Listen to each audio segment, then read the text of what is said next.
Welcome to SEI Asia's podcast on environment and policy in Asia. In this podcast series, we invite experts to discuss the many critical and complex environmental challenges in Asia and how to find solutions through policy and partnerships.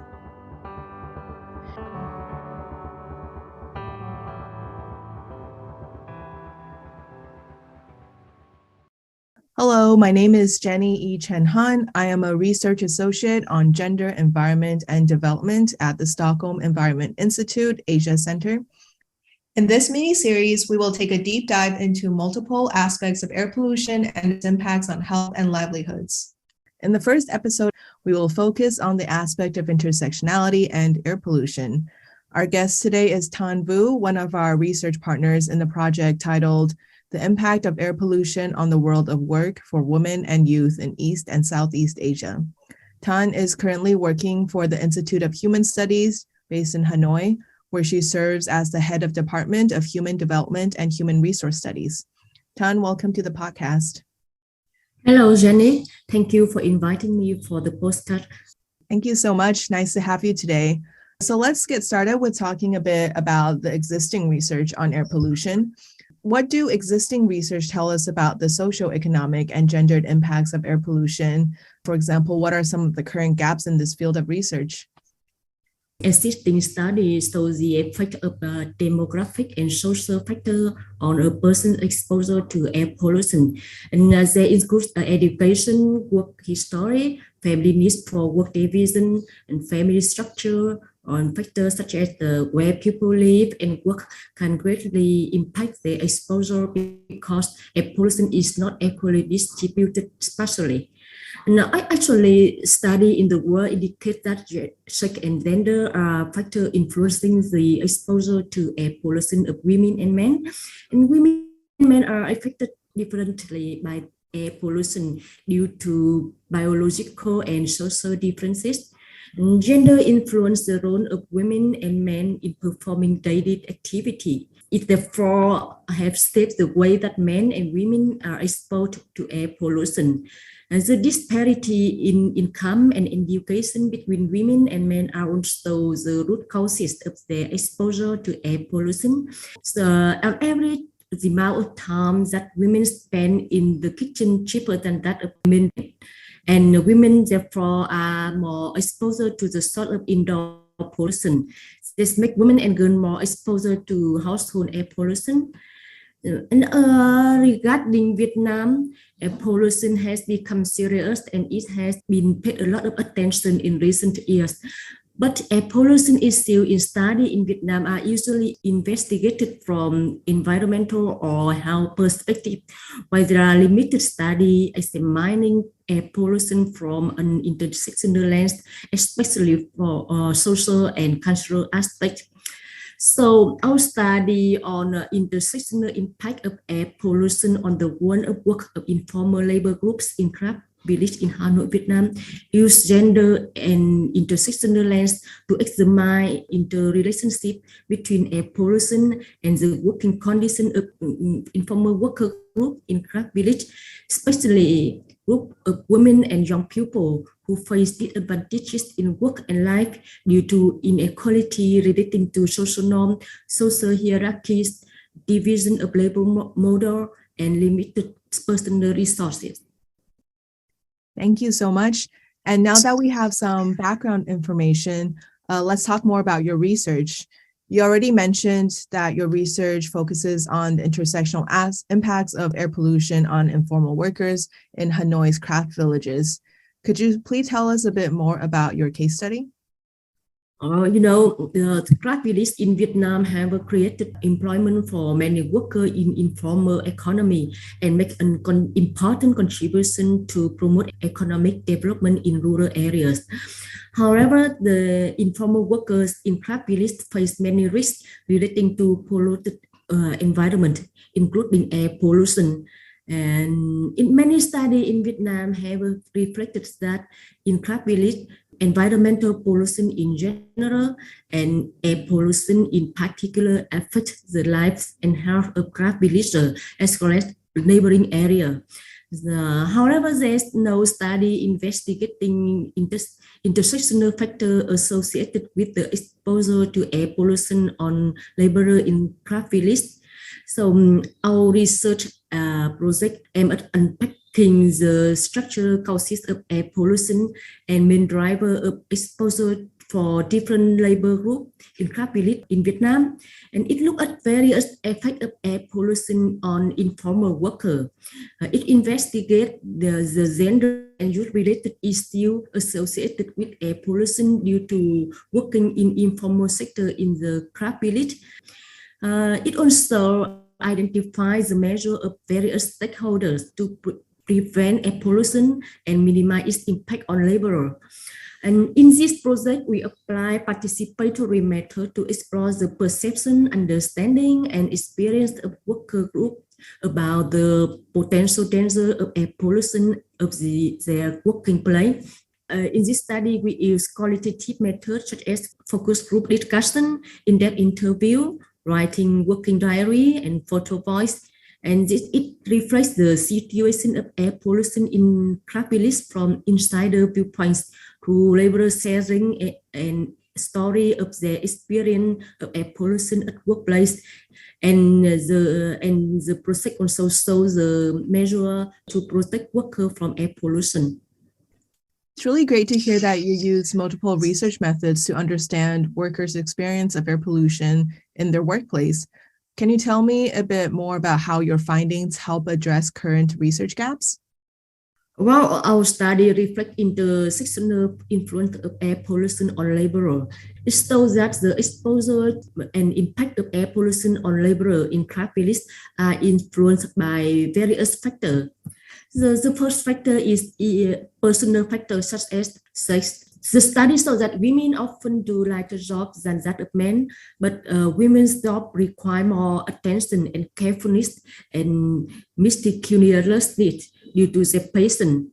And meanwhile, men with good health often do the jobs that require more physical strength, and in many cases, they participated more in hazardous working state that work in more air polluted environment. And men and women work in the same workshops, and they have to breathe in polluted air when they work in production facility. However, men tend to spend less time than women at the workshops because men's job provided them with more chance to move to other places in working time. About the youth, they are more likely to undertake more work with direct exposure to pollutant due to their physical advantages. This may in turn make young men poor and impacted by air pollution. And another group is the middle-aged group. Middle-aged workers are more likely to have a pre-existing health condition than their younger and counterpart, making them more vulnerable to the impact of air pollution. And the second factor is the social and cultural. You know, the gender norm affect the choice of employment of workers in craft village. Women are still seen as one responsible for housework, although they know that working in production facility in craft village can affect their health. Many workers still choose this job because they can have more time to take care of families than other jobs, such as working for company in industrial zone. On the other hand, gender norm on men's role, considering men the breadwinner in family, pushes them to try to earn money. Although they are aware that some work in craft village involve hazardous environment, such as spray painting, operating cutting machine, so on and so forth. Some men still do this work, which offer them with high income compared to other work in the craft production facility. The cultural feature of rural village sometimes become barrier to manage air pollution. The influence of village community relation restrict workers from giving their complaint about air pollution in their workplace to employer and stakeholder. And village culture also sometimes prevent local authority from trying to apply some regulation to production facility who violate environment regulation. Migrant status also affects the workers' exposure to pollution in crack village. Migration workers work and live right next to the production facility. Therefore, they might be exposed to air pollutant from production facility, not only during working but also during rest time. In addition, since the migrant only work in the crack village for a while, they accept to do heavy job with more risk of exposing to hazardous pollutant, but provide them with higher income. And notably, migrant workers are seasonal workers coming from other provinces, so they do not usually join in local organization. In general, they hardly participate in any organization that is responsible for protect their interests. The third one is institutional factor. There are formal and informal regulations to manage and reduce air pollution in crack village. However, to be honest, their effective is not high. The crack village have not yet had an assessment of air pollution due to lack of financial, professional, and technical resources. And occupational safety and health at the workplace have not been implemented and monitored well. The village convention contains some regulation relating to environment protection, but there's lack of supervision or lack of resource to ensure that regulations are effectively implemented. Excellent. It is interesting to know that these three factors influence the exposure and impacts of air pollution on workers in craft villages. Can you elaborate a bit more on how you use a gender and intersectional lens to analyze your findings? Multiple and intersectional characteristics might make some worker group become more vulnerable to air pollution due to restricted resource, opportunity, or power to protect themselves from air pollution and to improve their working environment or livelihood. And our study analyzed how gender and intersectional features associate with the laborers' exposure to air pollution. And in our study, gender, age, and migrant status are cross-cutting issues to examine the impact of air pollution on workers.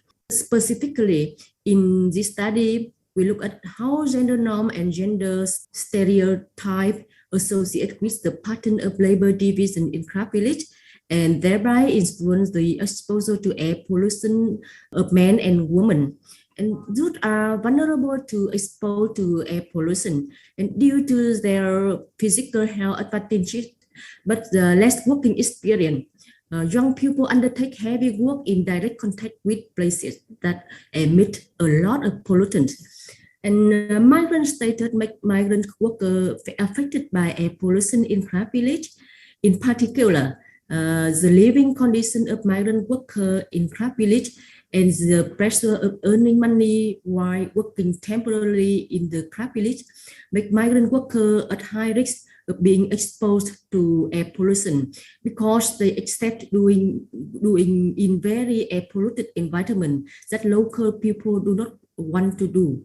Meanwhile, there's been little protection and support from social organizations given to migrant workers in craft village. Very interesting. Can you also tell us a little bit more about the ways that workers can be affected by air pollution? Obviously, air pollution affects worker health and income. Men are less likely to mention their health problems than women, even though men workers are directly exposed to harmful emissions. This can be explained as men's physical condition is better than that of women, and in addition, men pay less attention to their health problem.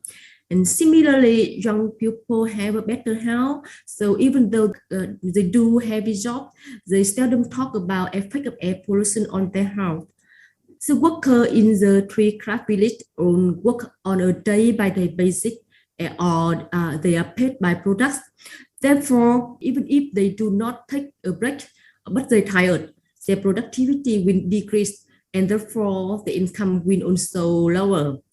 It's found that some workers who are usually women have to take time of work on working day when there are activities that the factory, they feel that their health can be affected by the pollution in their workplace. And notably, workers are paid based on many factors, including skill, level of difficulty, but also partly based on the exposure to air pollution. And accordingly, people who do jobs that are more directly exposed to air pollutants will receive higher wage than other workers. However, in fact, most workers in production facility of craft village work in the same workshop, so both men and women are affected by air pollution directly or indirectly. Although men are directly exposed to emission, the time they are exposed to air pollution in the workplace is less than that of women because men have more mobility in work than women. Due to being able to drive truck or load items, men also do transporting and delivering goods, which provides them with more opportunity to work outside production facility. As a result, although both men and women work about 8 or 9 hours per day, men spend less time in production facilities than women.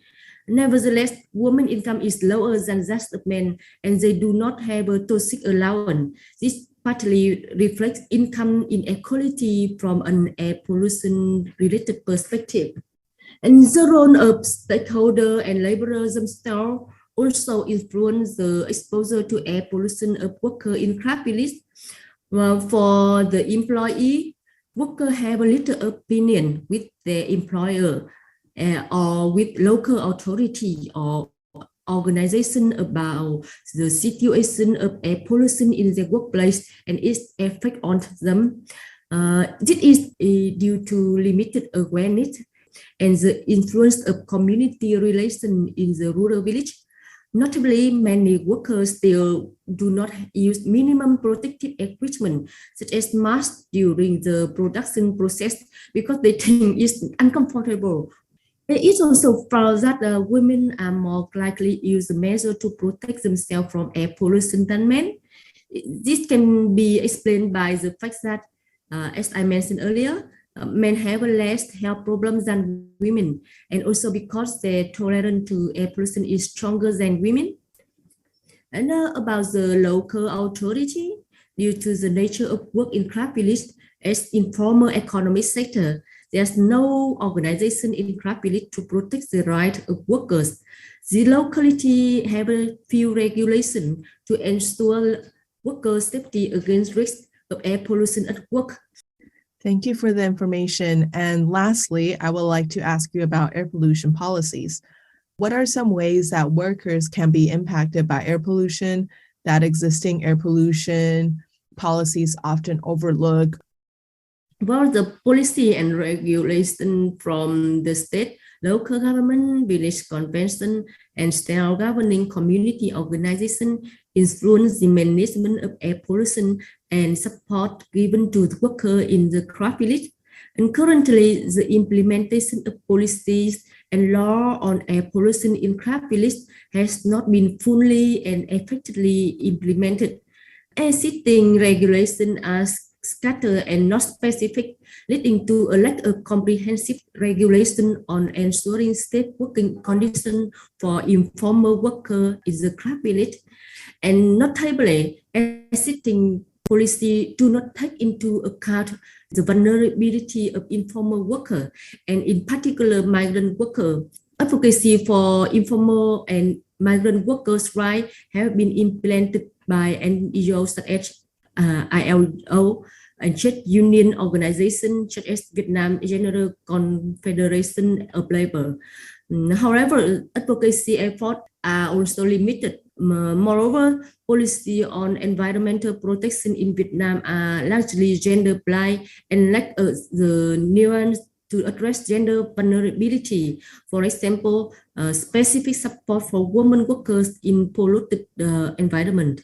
Okay, great. So thank you again. I think it's really great to hear about your findings and your analysis through an intersectional lens.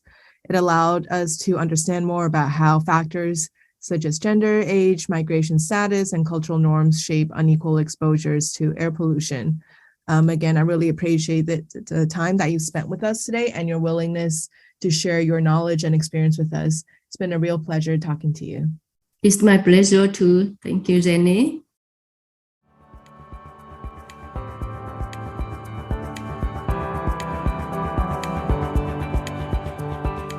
Thank you for listening to SEI Asia's podcast on environment and policy in Asia. For more information on these topics, guests, and our work, please visit our website on www.sei.org.